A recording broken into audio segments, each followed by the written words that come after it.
So, JLL, talk about JLL. We are a Fortune 200 company globally.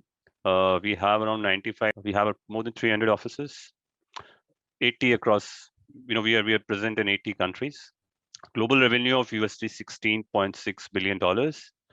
So these are and all those big MNCs, right? So that's how we are spread in India. 11,000 plus employees in India, 16 offices, 135 service locations. So we are, other than our base offices, we are serving in other cities as well. So that's how you see the service locations. We are present across major cities, other major metros in India, including Kolkata, Delhi NCR, Ahmedabad, Mumbai, Pune, Hyderabad, Bangalore, Chennai, Coimbatore, Kochi. So you name it, and JLL will be there. So we have been awarded as it's a great place to work certified organization, but best companies to work for by Economic Times. So these are few of our credentials in terms of the workplaces for employees. Our brand promise, so at JLL we are committed to helping our people and our clients. So that's our motto: achieve ambitions. Whatever we do, it's related to that. We believe in the human side of business because it makes us better at delivering the business side of, because we're not in a a product category, or we are a service driven organization. So it's everything is circled around the human touch in whatever we do. Our purpose, for our people, we are a collaborative group of people, be it talent, clients, partner, and communities who work with and for each other's best interests. Our clients, our focus is on the future. We have started calling it ourselves as a technology company now, since a lot of initiatives are going in around the technology, the digital platforms, for serving our clients, our communities, and our shareholders. So that's our vision. I just want you all to read it and then we'll move forward.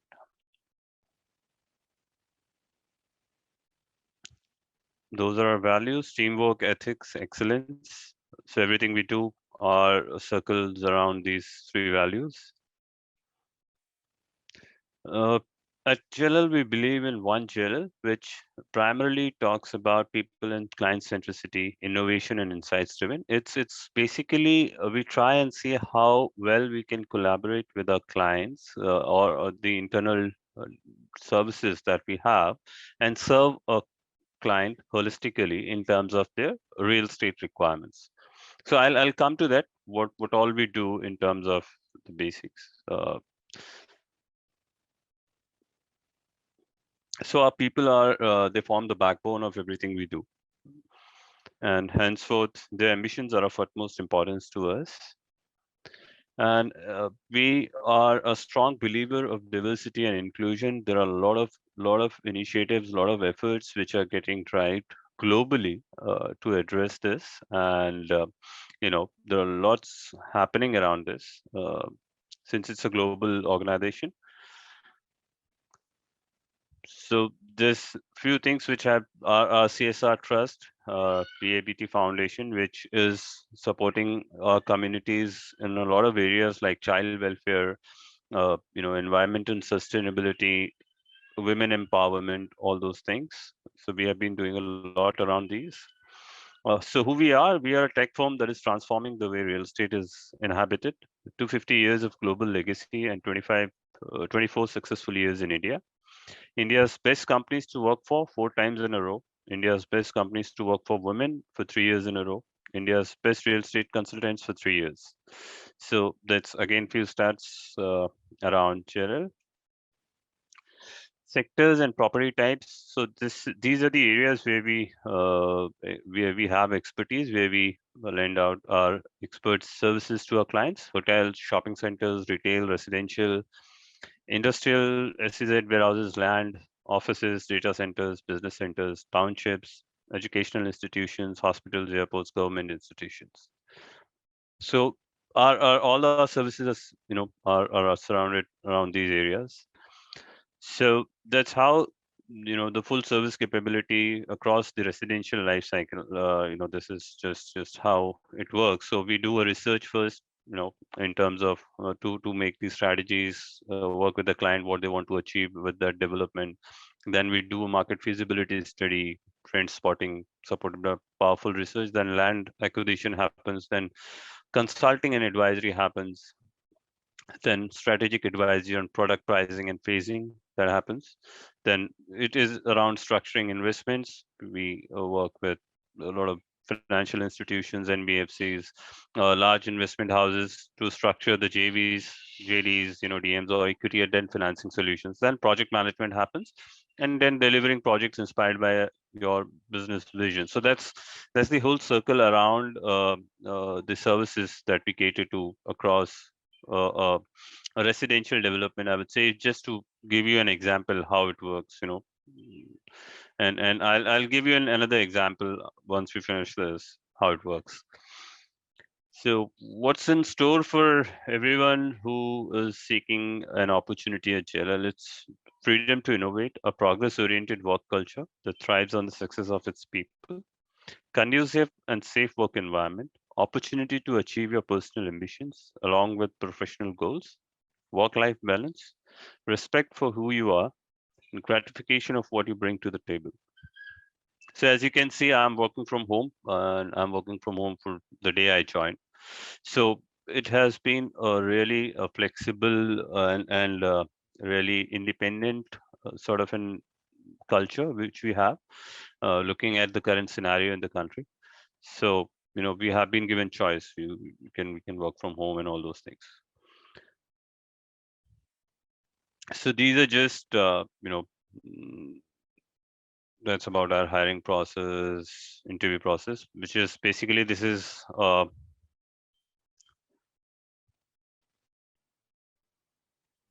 sorry, just a second.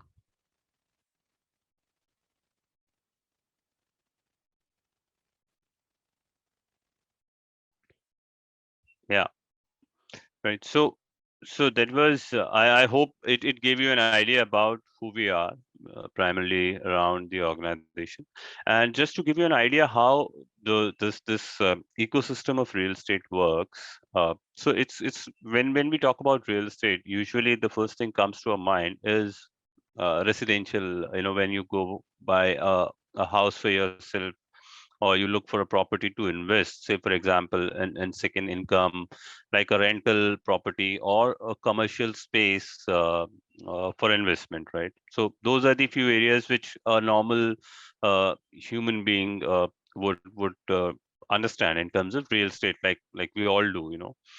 But ours is a very big ecosystem where we support our clients. So for example, say, mm, take an example of a developer in from your city.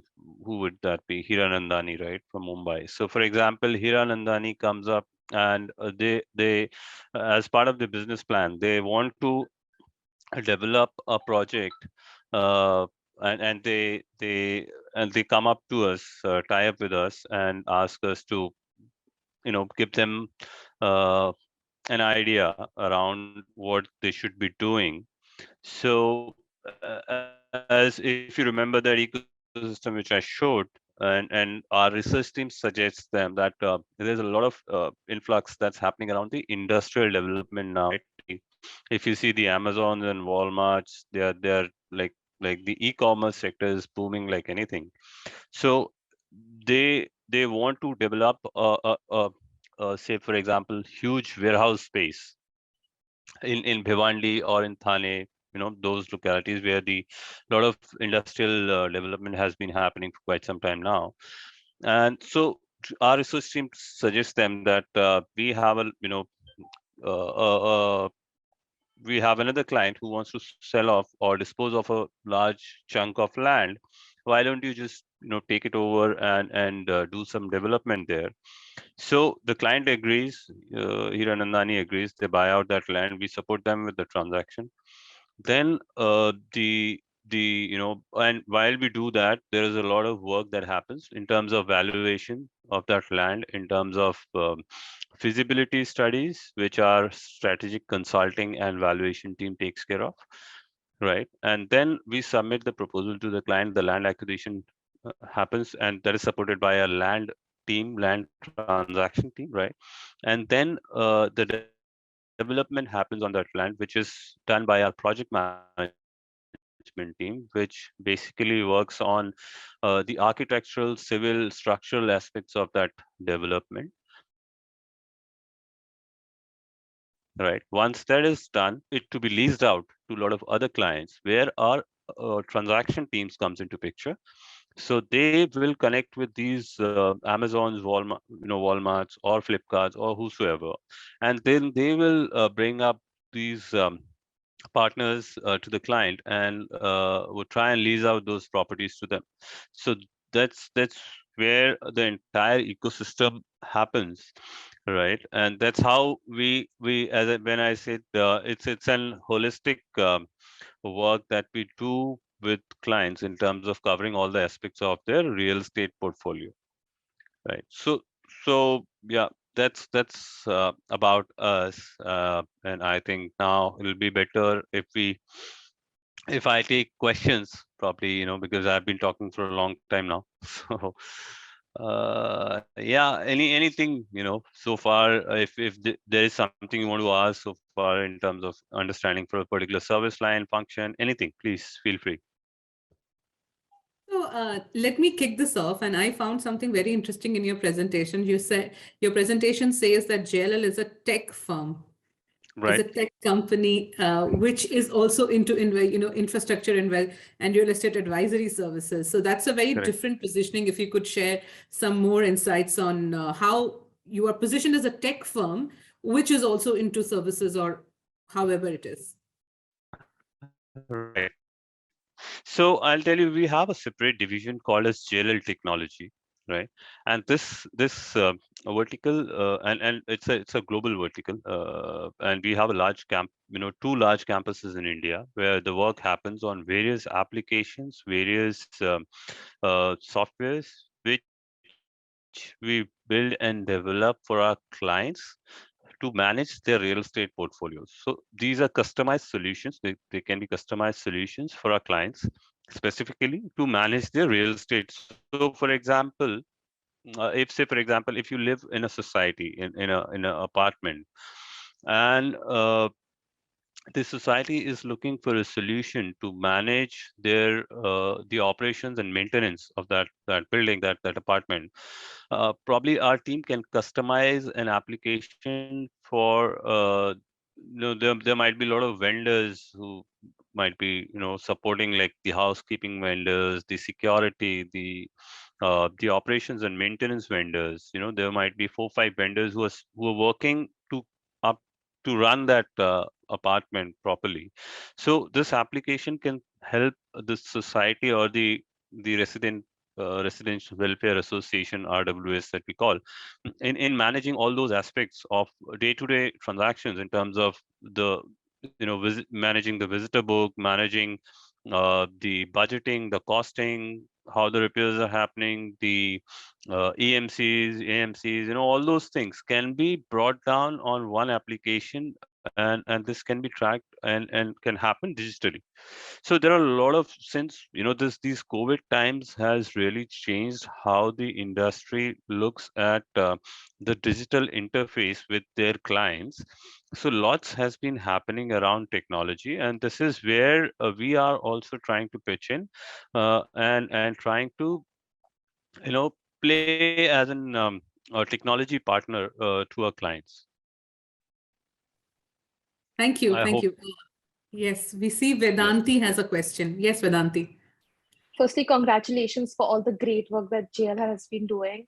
And Thank you. there was this one point that you mentioned in the presentation, that during the time of COVID, you had a lot of flexibility and the company had a lot of understanding towards the situation of the employees. So I'd really Correct. love if you elaborate a little more of how the team collaboration and how the management was unique in providing the comfort to the employees. Sure. So I'll give you a background to this, Vedanti. Honestly, I wasn't there in JLL when this began. I was at Colliers, but I'll give you because I know what has happened from an industry perspective.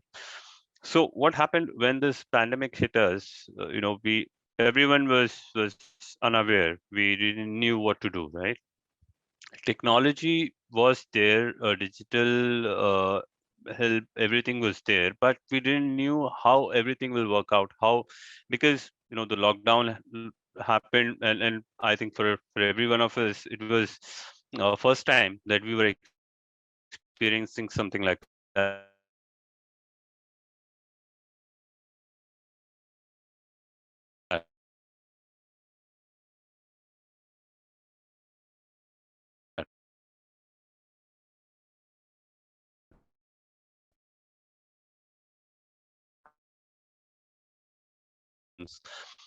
Where we have to be freedom that they can work from home, they can work remotely, and there has been a lot of initiatives in terms of the healthcare initiatives that we took in terms of tying up with a lot of you know mental awareness team, to be precisely. It's called an employee assistance program that the JLL introduced in terms of, because there was a lot of mental wellness issues that came up during these times, right? So just to track on the mental health of the employees, that helpline was created so that anyone can reach out and talk to people. It was sort of an counseling line where these people, then if there was something which the people didn't want to share with their colleagues, their peers, their managers, these outside bodies would help them out in terms of understanding their situation and giving them some solutions. Then there were extended medical health benefits which were extended to employees apart from the flexible work opportunities that were offered. So that were, there are those are the few initiatives that we took, which I can see, I know, which I can share. There might be some others which I honestly not aware of. So here I have a question, if I may, Nitin. Yeah, please. I know. Manthan. So I know a lot of students are really interested to know what would a career in real estate look like, and particularly what kind of roles can they expect once they graduate. Since you were also in the BBA program, and with your experience in real estate, if you can kind of guide them on what are the roles changing, or what are the roles that they can expect once they graduate, and what does that lead to?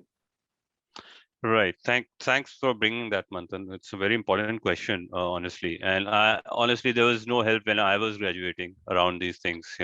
We had to survive on our own with little help, because internet was also not that much, that time. It was just coming.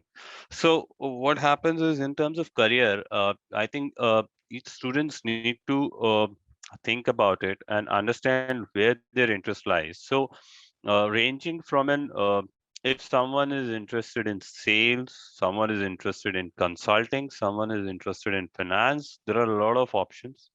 And when I say finance again has a very wide variety of career options. There is a traditional finance and accounts. I'll not talk about that everyone is aware of, bookkeeping, record maintenance, that everyone is aware of.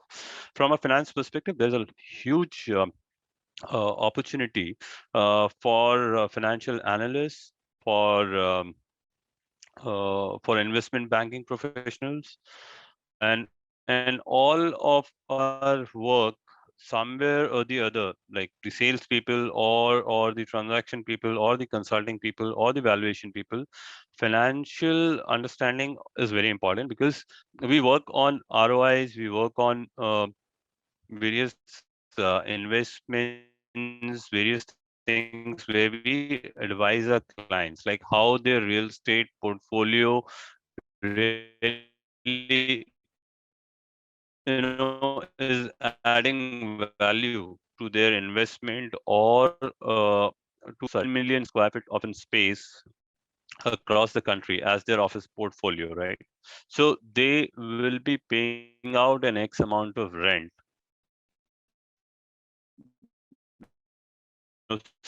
Some of that might be their portfolios leased out. They have leased out from other various developers. So what happens is now, like this 10 million square feet, say for example during this pandemic time, Accenture might have thought about it, like why? Because they have given work from home to everybody for almost, and it was, I think, for an undisclosed period they have announced it, right? So now if Accenture thinks, say for example, their strategy changes because of this pandemic, and they think that now we need to cut down on our costs, this is a good time. Probably we'll make half or say the roles which can be done remotely. They don't need to come to office. So now if they assess that situation and their strategy team comes back and say, okay, we can save, if we just reduce this 10 million square feet to 5 million square feet, we'll be able to save a lot of money in terms of the cost, and that can help us in scaling up in other businesses, or giving it back to the employees as benefits or anything else, right? So there's a lot of that financial understanding which our transaction team or people would need to have, and they can advise clients on these things. Because sometimes you need to go to client and tell them, look, because obviously during pandemic there was no leasing happening, there was no investment happening, nothing was happening. So for if you ask us, like, for someone who would say, okay, real estate is totally down now, what do you guys do? So we, I'm just trying to make you understand like how this crisis also became an opportunity, where we went back to our clients and shared and told them, look, how you can optimize your real estate portfolio, how you can derive maximum value out of it. You make, these are some of the advices which came out from consultants like us, consultants like JLL, which reached out to clients and told them what you can do. And while like say some developer has a very huge land bank, and they were having a loan from a financial institution for some of their projects, we advise them what you can do of this land. You can enter into a JV, or or you can lease it out to someone for some development work, or you can sell it off, right, just to uh, bring down that loan, or that financing that you have done for your another project. So those are few areas where the financial knowledge comes very handy. So it's an industry, I would say, where traditionally, the what we have understood, that someone is from a marketing background has to be into sales or into marketing, or someone is from an say for example operations background cannot be into sales. So honestly, I'm from marketing, so I did my BBA from marketing. My major was marketing, my minor was finance. Again, in my MBA, my major was marketing, my minor was finance, and I'm working for HR. So you can understand. Fair enough. And yeah, I think that sounds wonderful. That, I mean, real estate and especially JLL, because I remember JLL was one of the biggest recruiters when I was in college. And they were recruiting across various teams. Like you said, Right. the finance team was recruiting for analysts. There was a management trainee program. There was also a B2B and a increasing B2C associate Correct. program. So I think, yeah, definitely students have a lot of opportunities. Any more questions, please, like Vedanti, go ahead, raise your hands and clarify them. Yes, Abhishek. So I just wanted to ask you, if I'm an interested uh, graduate who wants to get into real estate, what skills would you suggest I'm already equipped with so that I have an edge over the rest? So honestly, Abhishek, in terms of skills, as I said, first you need to think of, which, like say for example, you want to make a career into investment banking, right? And investment banking, when I say it, it's a very big term. Obviously, there are a lot of options in there, downside. So you need to read a lot. You'll have to read, because that's the only help. Or if you have any people in your close network, in your family, in your relatives, just talk to them, understand if they are in that line of business, that they are in that line of work. Try and talk to them, understand what they do day in day out, what is their daily routine. Not because, just don't ask him how much money you are making. That'll not help, right? Just talk to them, understand what they do, right? Understand their challenges, understand their struggles, understand what are the rewards, you know. Because obviously first you need to understand the challenges and struggles, and then you can see, okay, I'm okay with these struggles, these challenges, I can deal them with. And then you see the rewards, and then you get motivated. Yeah, the rewards are really nice, you know. So then that's the only way to understand it holistically. If I tell you or someone else tells you, you go for evaluations, go for strategic consulting and you will do great, that will not happen. Because you will only achieve success once you believe in that work, once you are aligned totally to that work and you enjoy doing that. Otherwise it'll just be another job, and you'll just you'll start feeling bored out of it in 2-3 years and say, okay, I'm doing it daily, no, I don't like it anymore, right? So you need to you know uh, connect with people on LinkedIn, on various social network, reach out to them, establish a repo, talk to them, and if you can make few mentors for yourself, that'll be great. You'll Sure. have to Thank you invest so much. some time around it. You'll have to investment some time. Yeah, of course. Yeah. Yes, Harshit. Yes, sir. So during COVID times, you said that you had like flexible work hours, right? And as a customer-centric company, you had a lot of like different departments that one goes through, like when a customer from the start to the end. So like in team communicating is a big problem, right? And you had a type of structure set before COVID time, like this department must do their work in, or like this team must do their work in a week or so, right? So Hmm. during COVID times when you had flexible work hours, how did you like get different employees to work and communicate easily so that like you No, had a so deadline, right? so Harshit, it wasn't flexible work hours, honestly. Yeah, the flexibility was there, and in terms of when I say flexibility, it was like from a remote working location wise, that you can work from home, your hometown, anywhere.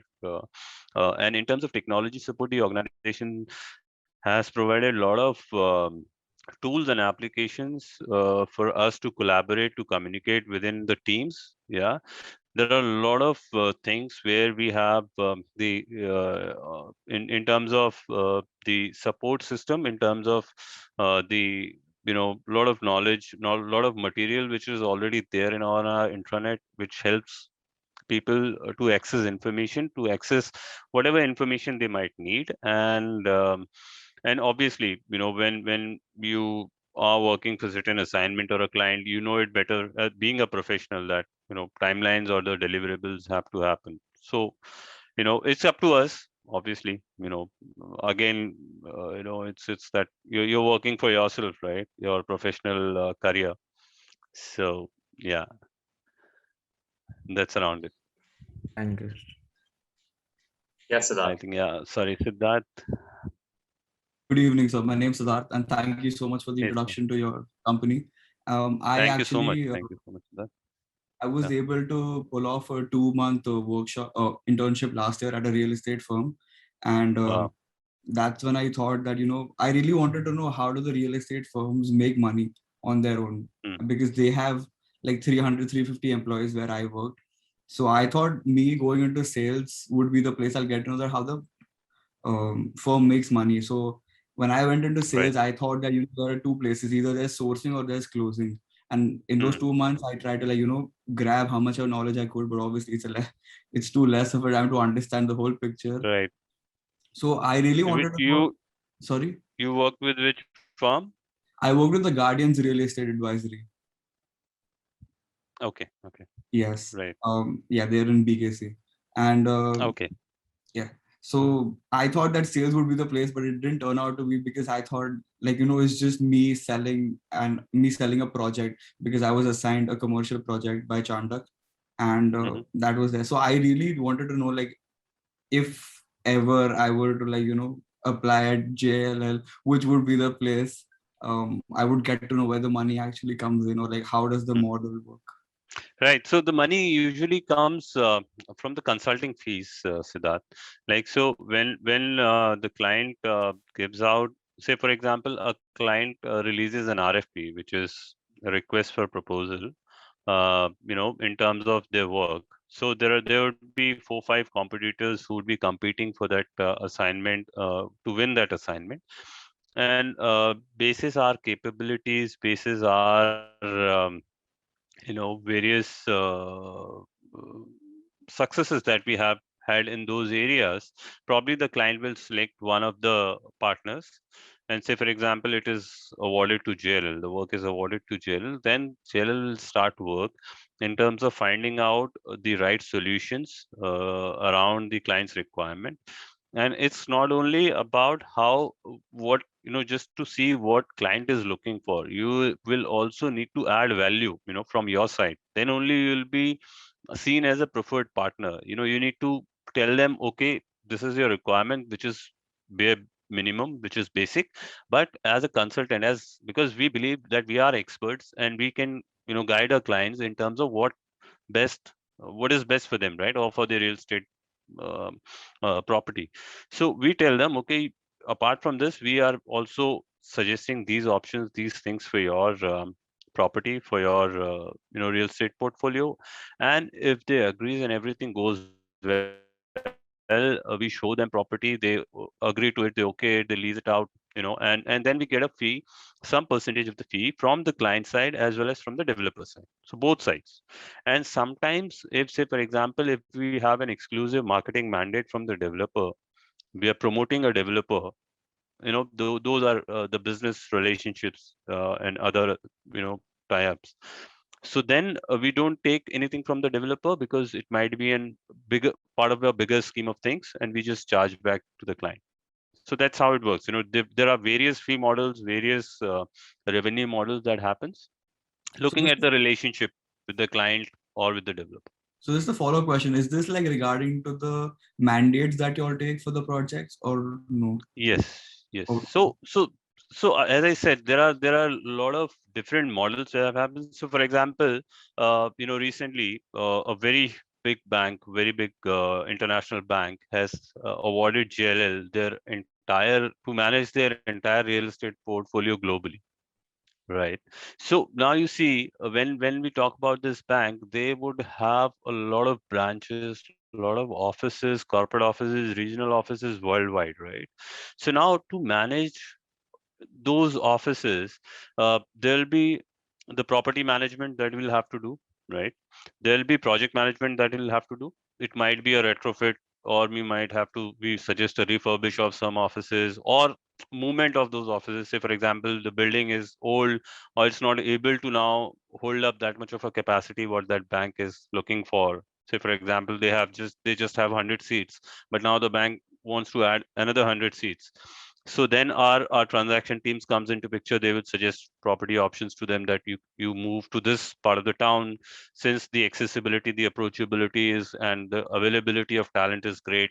And they will seek help from our research team, the knowledge experts, who will suggest them which are the best areas to go for, in terms of public transport, and all those things, are in consideration. The government subsidies in some areas in SEZs and all, you see, government provides some tax subsidies also. So all those ideas would come into picture, and then we go back to the client and say, this is the best location for your new office, right?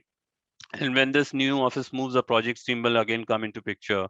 They might have to do because they will get a bare shell office, right? So then they will have to do an interior fit out to it, procure furnitures, design it out. All those things will happen, right, basis client's requirements. So then our project team comes into picture.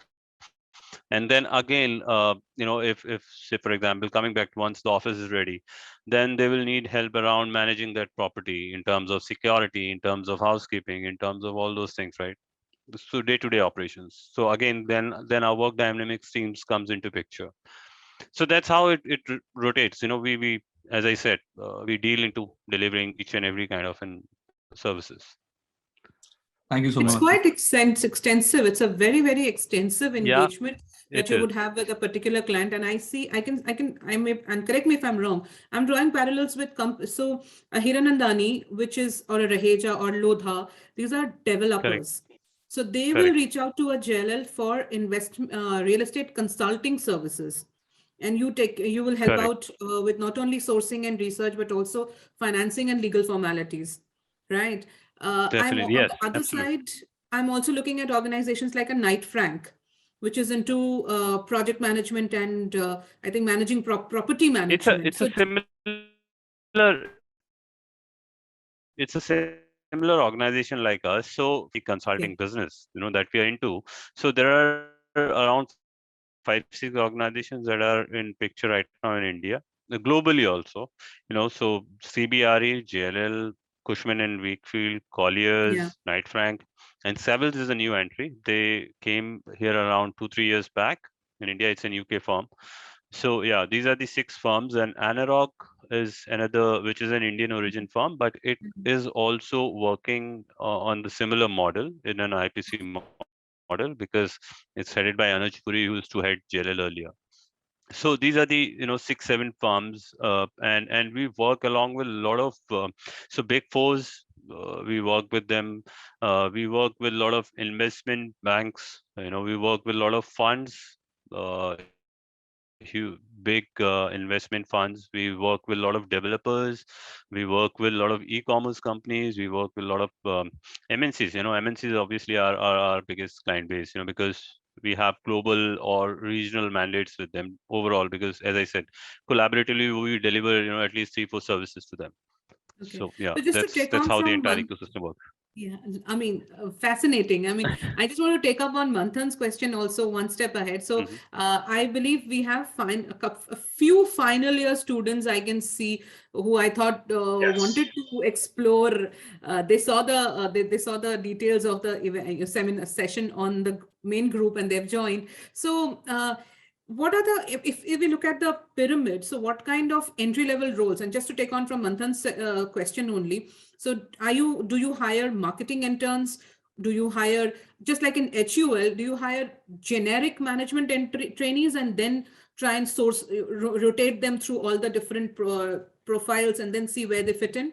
What's the No, no, structure, no. So protocol it like? it no. So it doesn't happen like an HUL has an advantage because they want to give the opportunity for these students to give them an exposure to the various verticals, right? The logistics team, the inventory team, the supply chain, then the direct go-to-market sort of a thing. So here it's like for a particular department, we bring them as an interns, and then Okay. they get trained under them, those mentors and all, and then they gradually move ahead in the in the ladder. So Okay. that's how it So, happens here. broadly, give us 4 or 5 examples of these departments which typically hire fresh graduate So management trainees, graduate trainees. yeah, commercial transactions team, which basically caters to B2B market in terms of these MNCs and all, for their office space requirement, right? We call it as markets team. Otherwise, the general term is a commercial transaction business, Okay. right? Then we have valuation and consulting business, which is the consulting business is basically called a strategic consulting business. Valuations, again, it's works on a various financial models, various feasibility reports, all those things.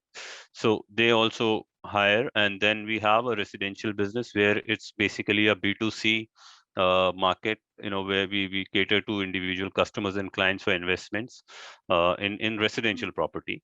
Okay. And then we also hire people in so again, this transaction also has an extended arm of an industrial transaction now, because industrial has come up in a big way. So we have introduced an industrial business altogether differently. So it helps specifically dealing into supply chain and logistics and warehousing solutions to clients. So there also we take these people. And then capital markets, which is basically an extended arm for investment banking, you can say. The project financing, structured financing, equity financing, all those things. So these are the few service lines where we take. people at that level. Yeah. Amazing, amazing. I mean, it breaks a lot of my myths where I thought investment banking and finance related roles are only there in investment banking firms and corporate banking and large corporates, but also real estate management firm requires investment bankers. So amazing. Also, would you also require people in, say, pure marketing roles? How do you do your business development? Yes. Sales and business development, marketing. So business marketing team supports and extends all in terms of reaching out to customers or clients in terms of they support with various lot of initiatives in terms of marketing across platforms like social media, digital marketing, all those things. But the sales team or the BD team, BD again, BD is part of the core business only, where the BD people, their responsibility is just to generate inquiries, just to connect with clients, and identify wherever there's a lead. And together, then the team amongst themselves, they reach out to that client, talk to them. So that's how they win business. So BD and obviously marketing has a lot of they provide a lot of support in terms of brochures, in terms of templates, in terms of presentations, in terms of communication, all those things they do. But then it is only to support our business people, the business leaders, to go to client end with all those tools and things necessary and ready. So traditional marketing roles, traditional finance roles also remain, and of course HR definitely is correct there. But in those roles there are not many opportunities. Okay. I think I'm running short of time. I'm extremely sorry. Yes. So any last questions, students? Last question. But Momita, I'll be very happy to, if there are any questions which you can take. Say, for example, if you get any questions later on as well, you just send them over an email or WhatsApp them to me. I'll try and, or if any of the students wants to connect with me directly, they're most welcome. Just message me and we'll fix up a time for us for a quick chat. I can help them whatever way I can help them out. Right. Thank you so much. Thank you, Nitin. I know generous. You have another meeting at 6. So, Manthan, you would like to say a quick word of thanks? Thanks a lot, Nitin, for spending, I think, an hour with us and sharing very candid insights and also giving them a good picture and understanding of all the roles about JLL, about the functions that are happening, and even the process, and answering all the questions candidly and majorly. I think that will definitely give them a lot of clarity. I can assure you that a lot of students here will be future JLL workers, partners, employees, clients as well. I look forward. Yeah, definitely. So it's a whole ecosystem. I definitely look forward to wherever I get an opportunity to work along with closely with any one of you. Brilliant. We'll connect for more collaborations for sure. And thank you, Momita, for organizing this. Thank you again, Nitin, for being here. Great. Thank you, students, for joining us. Thank you so much, everyone. Thank you, Nitin. Thanks a lot. Look forward to working with you. Thank you, students, for joining in. Thanks, Manthan, for your support. Thanks. Bye. Have a good evening. Bye-bye.